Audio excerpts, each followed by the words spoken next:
October 10th of 2017, the US men's national team loses to Trinidad 2-1, and along with another combination of results, we miss out on the 2018 World Cup. Now fast forward all the way to 2022, and we are back. Hi, if you're new here, I'm Filippo, and welcome to Tactical Manager TV, and welcome to the ultimate US men's national team World Cup preview. Here's how it's going to go. We will start off with how the US men's national team returned to the World Cup, the entire cycle. Then we're going to go through our World Cup group, dates, and time of the matches along with where to watch it, the current US men's national team roster and projected starting 11. Then I will be giving you 2 reasons to be optimistic and 2 reasons to be worried. And that's Greg and Berhalter. No, I'm joking. Not really, but sorta at the same time. I'll talk about that later. Last but not least, I will give you my final thoughts of what to expect for the United States in the 2022 World Cup. Then you can go on and hit the like button if you enjoyed the preview. I will also be putting timestamps on the description of it in case you want to skip ahead. So with the World Cup arriving, I would like to ask you one question that you can drop on the comment section down below. I will be reading through all of it. I won't be able to reply to everyone, but I will be reading. Which one is your favorite US men's national team moment of all World Cups that you've watched, that you can remember? Pick one, tell me which one it is, and tell me why. Let's play the intro, and let's start one of my favorite videos of the channel, the US men's national team Ultimate World Cup Preview.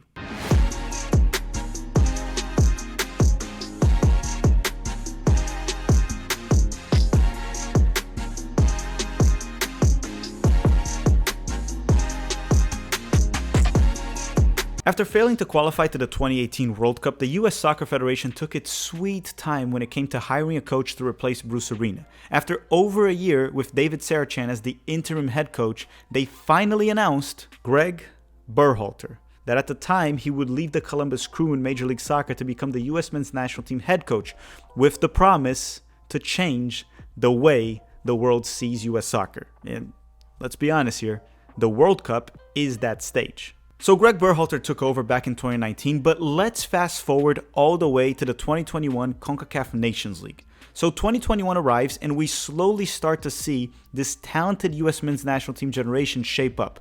The first sample we got right away was the CONCACAF Nations League, which was actually the first edition of the tournament ever, and we won it.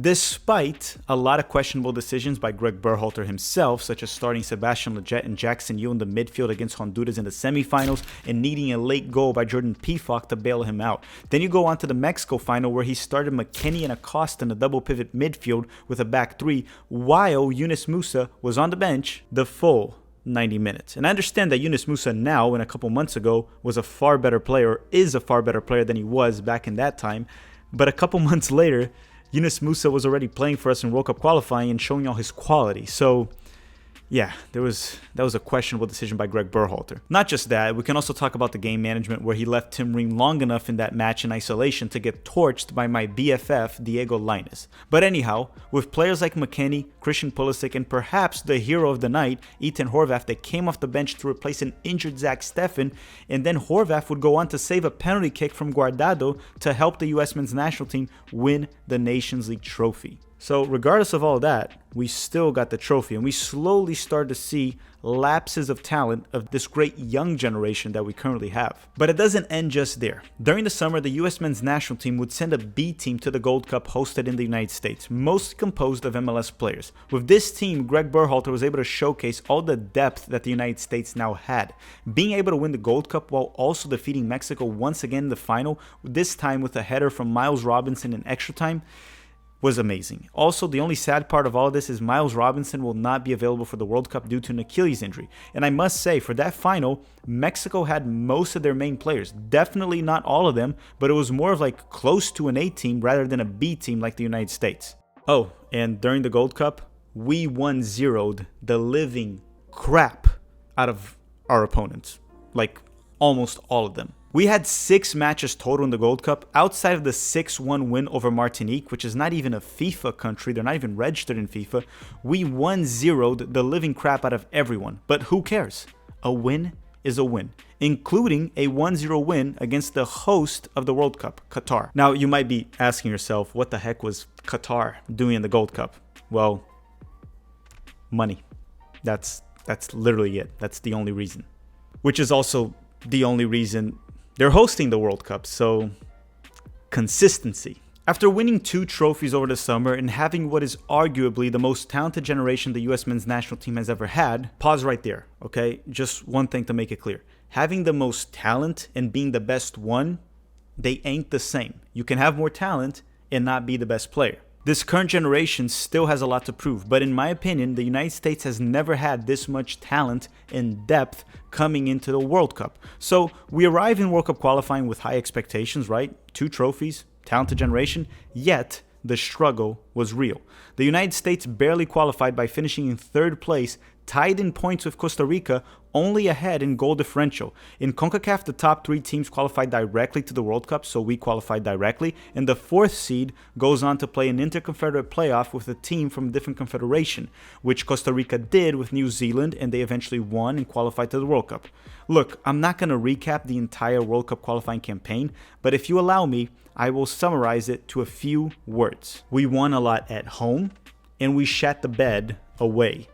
And I'll talk more about that later in the video about our away record, which is straight up crap. So now let's go to what matters, the 2022 World Cup. So why don't we start with our group before we dive into the US men's national team roster. The United States was placed in Group B for the 2022 World Cup alongside England, Wales, and Iran. The top 2 teams of each group advanced to the round of 16, and I will not be talking about any of these opponents in this specific video. We will have a match preview for each single game, so in those videos I will be doing a deep dive into every single opponent, bringing in an expert from each country.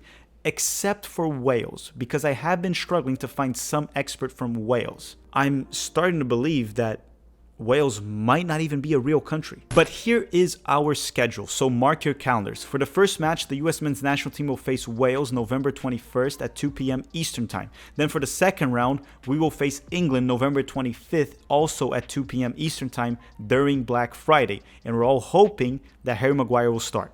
The last game of the group stage will be against Iran, and it'll be played November 29th, also at 2 p.m. Eastern Time. If we advance, we continue to play, but I can't provide that schedule because I don't know the future. All the matches will be on Fox if you're in the United States, and we will also be doing live watch-alongs here on Tactical Manager TV, as always, just in case you don't want to listen to Alexi Lalas. I will be live here during the game with 2,000 people or more. Join us. It's lots of fun. But now, who are the players that will be representing the United States of America in the 2022 World Cup? During past editions of the World Cup, you were only allowed to bring a 23-man roster. Now for this one, you're allowed to bring 26, and that's what Greg Berhalter did. So let's go through the names of the players that Greg Berhalter selected to represent the United States in the 2022 World Cup. So the goalkeepers that Greg selected were Ethan Horvath from Luton Town, Sean Johnson from New York City FC in MLS, and Matt Turner from Arsenal, which is likely the starter of the national team. Now, the center backs that he brought were Cameron Carter-Vickers from Celtic in Scotland, Aaron Long from the New York Red Bulls in Major League Soccer, Tim Ream from Fulham in the English Premier League, and Walker Zimmerman from Nashville in Major League Soccer. The fullbacks that Greg Berhalter selected, and this is a little bit odd because we have 4 right backs and 1 left back, but let's go through the list.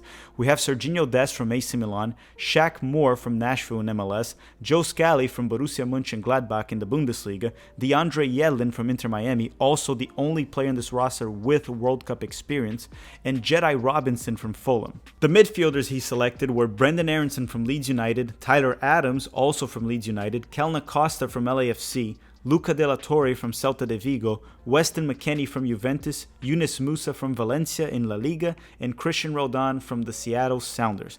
Now, the wingers that Greg Berhalter brought along were Jordan Morris from the Seattle Sounders, Christian Pulisic from Chelsea, Giovanni Reina from Borussia Dortmund, and Timothy Weah from Lille.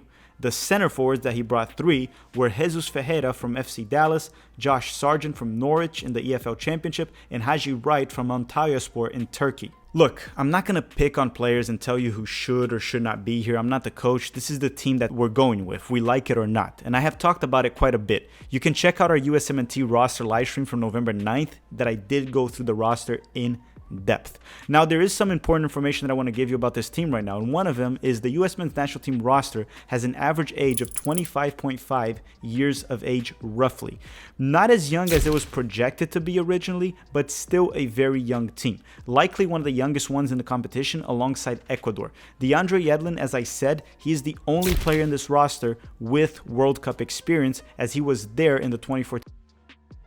Now, players represent clubs in 8 different countries for this team that we have right now. 9 of them play in the United States in Major League Soccer, 8 of them play in Italy, and 2 play in Spain. And then we have 1 player in France, 1 player in Scotland, and 1 player in Turkey. With this roster, the projected best 11 for Greg Berhalter will be as follows. It will vary depending on the opponent. It'll be different. So essentially what I'm giving you is Berhalter's preferred 11 that he normally goes with a 4-3-3 formation with Matt Turner on goal, Dest as the right back, A-Rob as the left back. The 2 center backs of choice will be Zimmerman. Even though he has hinted that Tim Ream could start, the midfield will likely be the MMA midfield with Tyler Adams at the center and then Musa and McKennie as the dual pivot 8s. Now, Giovanni winger, maybe Timothy Weah, Pulisic on the left wing, maybe Brendan Aronson as the backup, and his preferred center forward is most certainly Jesus Ferreira, unless proven otherwise. During each game preview for each match that we're going to make, I will give you the specific projected starting 11 based on what Greg Berhalter is saying, and I will give you mine as well, because what I gave was simply Berhalter's likely starting 11 if we didn't put much thought into it. It'll be different for different matches. Now, let's talk about 2 reasons why you should be optimistic about this team in the World Cup and 2 reasons why you should be worried. So there will be 2 positives and 2 negatives. Let's start first with the positives. The first positive is this is the most talented roster the U.S. men's national team has ever sent to the World Cup, and they are young. And that alone is exciting. There's hope in the present, in the future.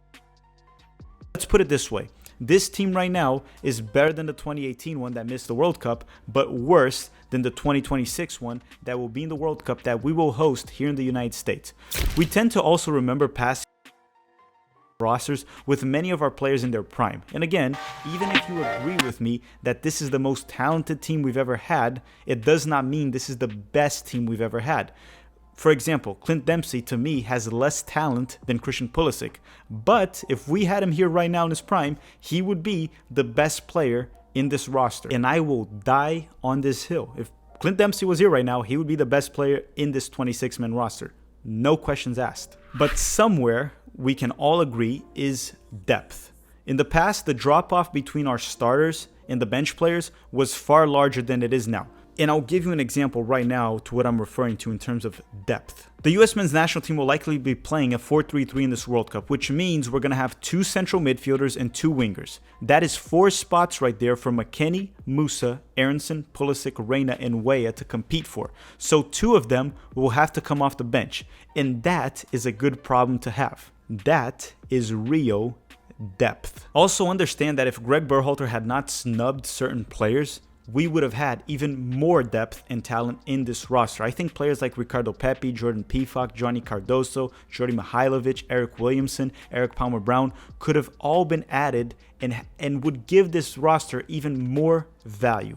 Regardless, my point, we have lots of young talent, and if they can get it going during the tournament, something special could happen.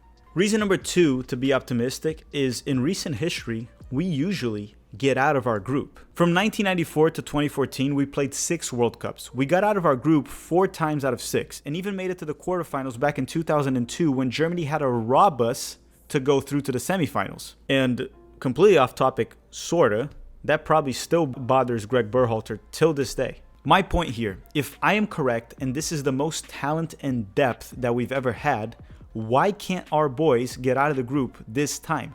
After all, we are the United States of America, and we do achieve incredible things in everything we do. During the World Cup, let's come together as a country and believe that the Americans representing us there will make us proud. We have gotten out of tougher groups in the past. And I know that the worries section that's about to come up will be far more pessimistic than what I just said.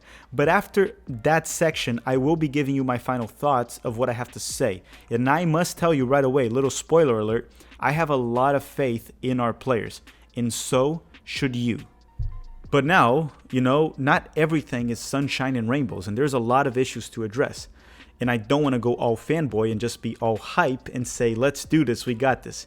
Let me give you two things that really worry me for the US men's national team this World Cup. And if they continue to show up when we play, we could have a group stage exit. It could happen. So my first worry out of the two for the 2022 World Cup is Greg Berhalter's system and in-game management. Look, regardless of our opinion on Berhalter, which most fans don't rate him, including myself, we just have to hope that he will get it right during the World Cup, and I really hope he does. Now, I also find it unlikely that there are many USMNT fans out there that fully trust Greg Berhalter's system and in-game management, including myself. The in-game management, we have seen him time in and time out with some bizarre subs, or just, completely forget to make subs throughout the match, like the Canada one in World Cup qualifying. But look, there are rare moments where he did also nail it. So since the World Cup is a short tournament, let's hope that these rare moments come out. I mean, credit where it's due. Greg did shine against Mexico and outcoached Tata Martino a few times. But you just never know with this guy. You just really don't. The only thing certain with him is behind the back bounce passes. Everything else is uncertainty over uncertainty. I mean, he's also the same guy that said we were dominant when we lost to Canada 2-0 in World Cup qualifying.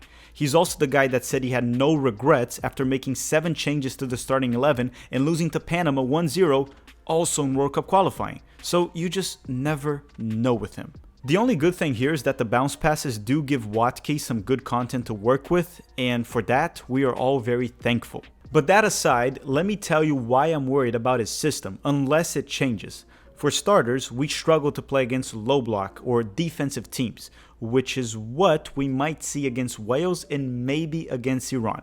And then there is Greg's 4-3-3 positional play system. We play possession-based 4-3-3, which requires building out of the back, even though our number one goalkeeper, which will probably be Matt Turner, is poor with his feet.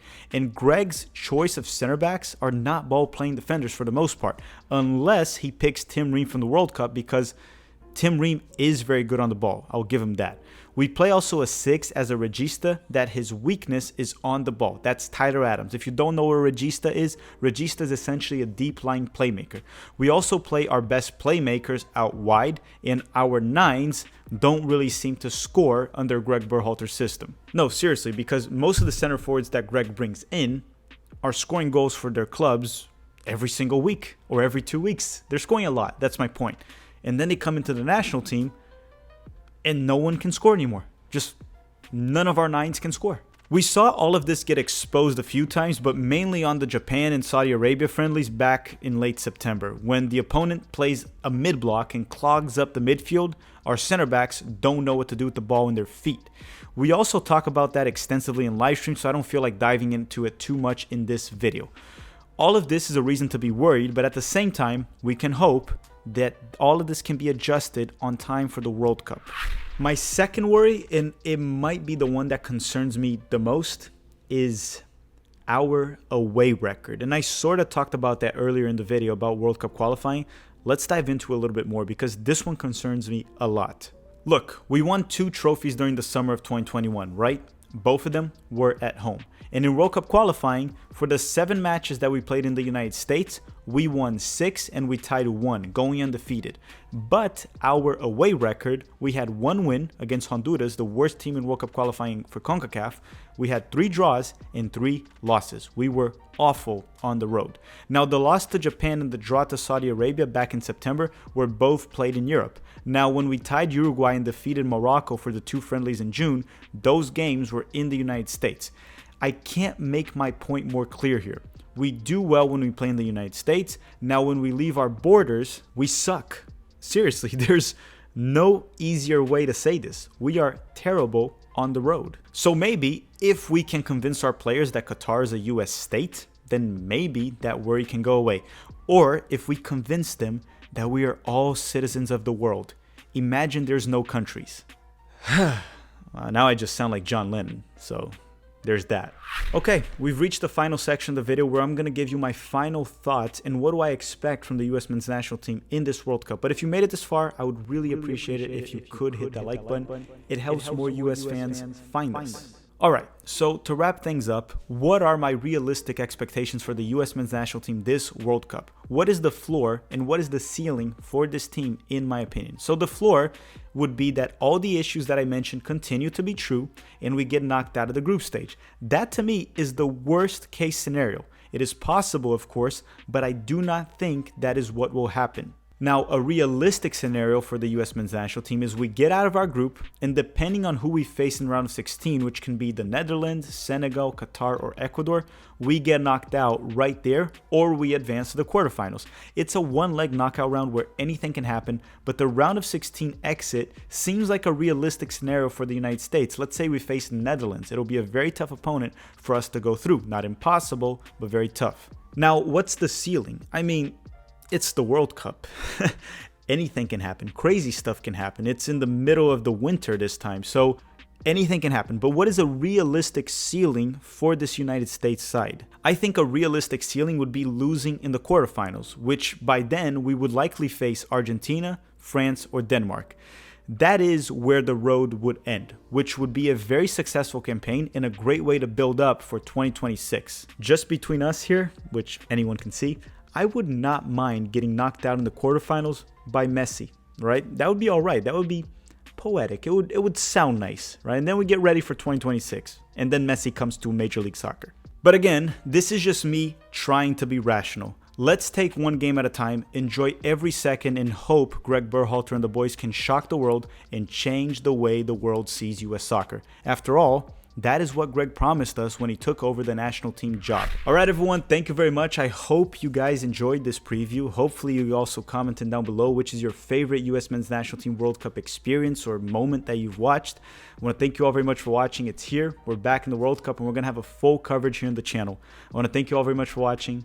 Thank you BetOnline for sponsoring this video and have a great day.